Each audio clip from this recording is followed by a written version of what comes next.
Well, happy Friday, everyone. This is a video I have intended to do for a while, and I just haven't gotten around to it. But it is, I think, one of those that you're really going to want to maybe take some notes because I think it's really helpful information. And that's my top 5 shrubs for shade. And as you guys know, because of my redbud trees that surround the dining deck in my backyard, the gravel deck, and because of also the Japanese maple trees, I have a lot of shade. And because of that, and because of my love for evergreens, I really like to incorporate as many shade-loving evergreens and plants as I can. And so I thought it might be helpful if I just shared them with you. So number one, I use this extensively in the front yard and in the backyard, and that is yew. Japanese spreading yew is what I have relied on historically.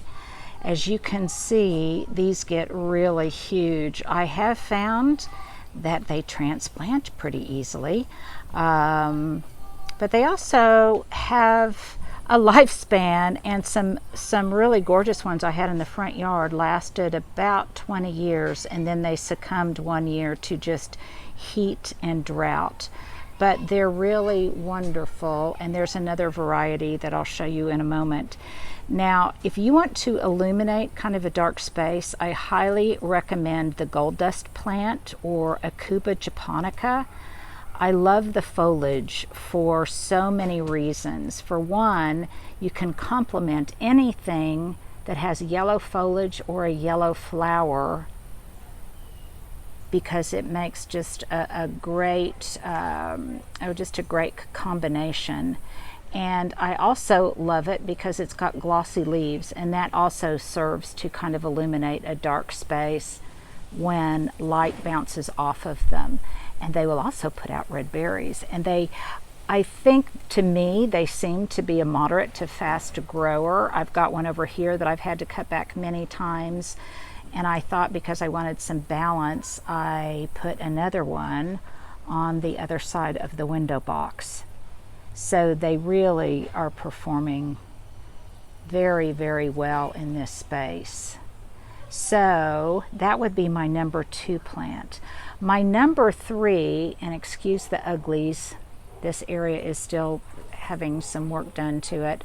My number 3 would unbelievably be boxwood. I have found multiple varieties do very respectably in the shade, particularly if they get sunlight during the day, and that would be boxwood. So this is a baby gem boxwood, but all of the topiary that are on my back porch, those are all Green Mountain, which is probably my favorite boxwood of all time, and they do very well in the shade, as do Nandina. And I plant all sorts of Nandina. They do well in sun or shade. They are the most adaptable of plants. I know some of you don't like them, but I find them indispensable in my own garden. Here are some little flirt Nandina growing along the edge. And they do very well in the shade. And what I like about them is that they create this just a very delicate dimension to your garden that is hard to recreate with some other shrubs, I think.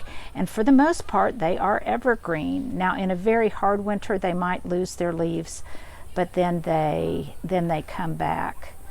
Now, another yew that I love is, I've mentioned it before, it's in the Southern Living Plant Collection.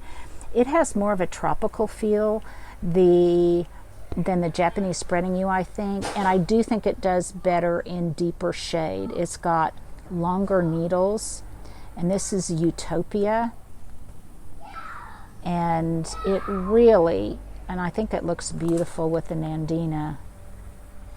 It also looks beautiful with anything, I think, that blooms in white. I love it with azaleas. It is really just a gorgeous plant, and it's also good for pot culture because for me, I really demand that almost any plant is able to grow in pots. And then I'm trying to see, let's see, that's Japanese yew, that's Akuba japonica, that's Nandina, Boxwood, and then my fifth plant would probably be this soft caress mahonia. This is a southern living plant. And oh my gosh, it is one that at first seems rather nondescript and not much of a wowza. But oh my, when it begins to mature and it gets these yellow flower heads on it, and by the way, that would be a wonderful companion to that Goldust plant.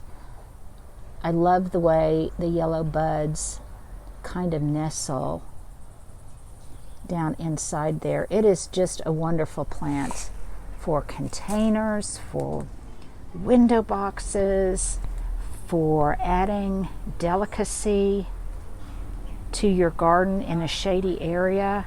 I love the fact also that the foliage has a little bit of blue-green to it.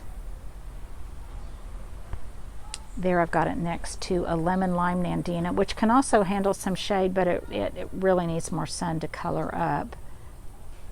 And then over here I want to show you also how a yew can just be beautiful in a pot. And also in some areas, of course, it lends itself to topiary. Now I haven't, well, I take that back. I at one time did topiary.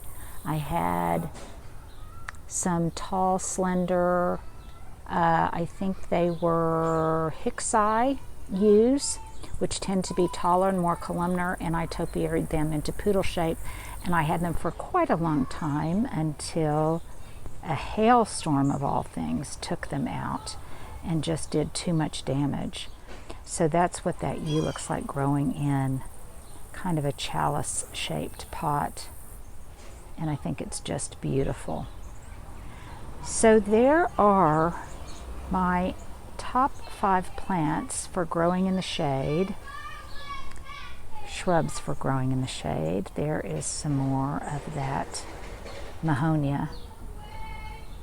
I think it's just beautiful.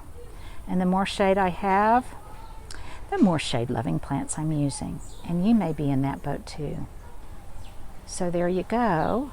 Some of my favorite shrubs for growing in the shade.